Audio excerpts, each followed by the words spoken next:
ദിത്വ ചുഴലിക്കാറ്റ് ശ്രീലങ്കയിൽ കനത്ത നാശം വിതച്ചു. അതിനൊപ്പം ശക്തമായ മഴയിൽ വലയുകയാണ് ഇന്തോനേഷ്യയിലെ സുമാത്ര ദ്വീപ്. സുമാത്ര ദ്വീപിലുണ്ടായ വെള്ളപ്പൊക്കത്തിലും മണ്ണിടിച്ചിലിലും നിരവധി പേർക്ക് ജീവൻ നഷ്ടമായി. ഇവിടെ മരിച്ചവരുടെ എണ്ണം 303ആയി. ദിവസങ്ങളോളം തുടർച്ചയായി ഇവിടെ മഴ പെയ്യുകയാണ്.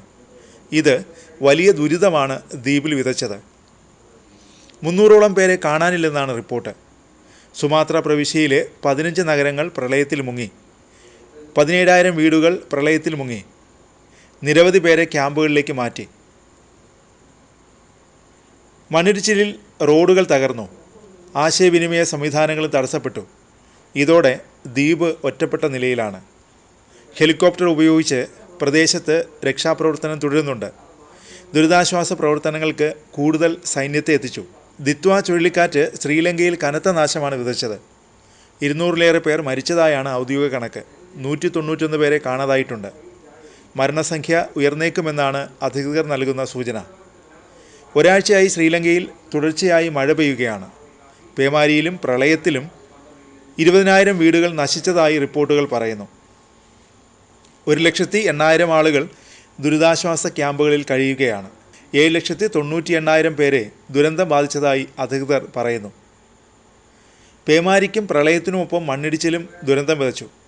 മണ്ണിടിച്ചിലുണ്ടായ മേഖലകളിൽ പലയിടത്തും രക്ഷാപ്രവർത്തകർക്ക് എത്തിച്ചേരാൻ കഴിഞ്ഞിട്ടില്ല.